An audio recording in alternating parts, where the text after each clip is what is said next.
Est-ce que vous savez quelle est la Volvo la plus vendue au monde? C'est celle-là, la XC60. Alors, pas en France, parce que c'est la XC40 qui est la plus vendue en France depuis cette année, 2019. Mais en 2018 et 2019, ce sera celle-là dans le monde entier. La XC60, c'est le SUV taille Audi Q5, Mercedes GLC, BMW X3.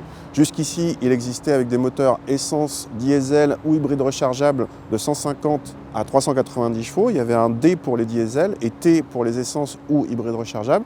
Maintenant, il y a une nouvelle lettre qui apparaît dans la nomenclature et on a un B5. Alors B, c'est pour hybride simple. Le problème, c'est que ce B5 peut désigner ou bien une hybride simple diesel ou bien une hybride simple essence.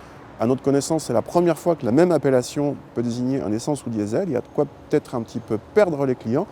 En tout cas, évidemment, cette hybridation simple, c'est pour consommer moins. Et on va vérifier ça avec nos mesures, évidemment, non sans avoir été faire un petit tour dans ce véritable petit salon à la suédoise. En effet, ce XC60, surtout en finition haut de gamme comme ici, montre un sens de l'accueil chaleureux, d'autant plus avec cette sellerie très claire. L'écran vertical reste original, même si Renault et Tesla utilisent la même disposition. Attention appréciable, les mises à jour de la cartographie du GPS sont offertes pendant 8 ans, une rareté. Tout n'est pas parfait, à l'image de la console centrale qui sonne creux, mais les matériaux et les assemblages sont flatteurs et l'ambiance est cosy, mais différente des habituels standards du premium, à l'image de ce petit levier de vitesse en cristal. Sur notre modèle d'essai, l'équipement ultra complet ajoute au côté haut de gamme, aussi bien pour toutes les aides à la conduite, les plus efficaces du marché aujourd'hui, que pour les équipements d'agrément, comme le toit vitré panoramique ou la climatisation 4 zones, dont 2 à l'arrière. Les passagers arrière, justement, sont très bien traités en termes d'habitabilité, aussi bien pour leur tête que pour leurs jambes, avec des cotes parmi les meilleures de la catégorie selon nos mesures. Pour le coffre, en revanche, c'est moins bien en volume, mais le seuil de chargement est l'un des plus bas du segment et donc l'un des plus pratiques. Alors qu'est-ce que ça donne au volant ce XC60 B5 diesel? Commençons par dire qu'il n'y a quasiment aucune différence par rapport au XC60 D5 diesel. La micro-hybridation se sent quasiment pas, le stop and start c'était déjà pas un problème, voilà, ça change pas. Commençons par un petit bémol, on entend trop la sonorité dans ce XC60 qui est quand même un petit salon roulant et donc on aurait aimé quelque chose de plus feutré. Alors c'est pas du Massey Ferguson, mais dommage pour l'ambiance.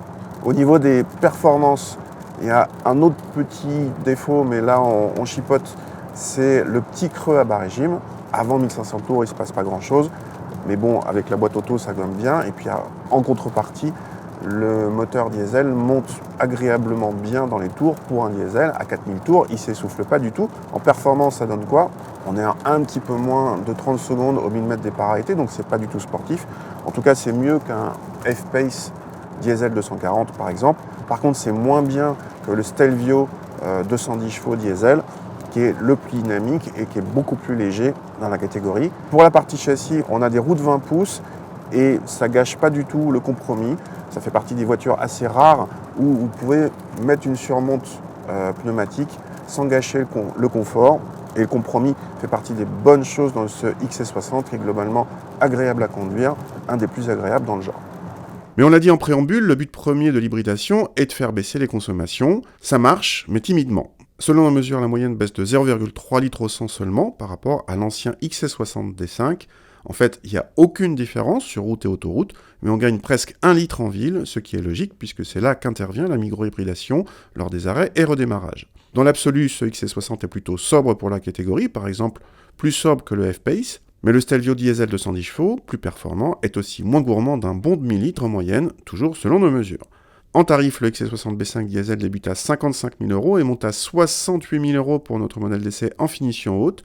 C'est aussi cher qu'un Q5 45 TDI Avus à 67 000 €, mais ce dernier utilise un V6 plus agréable.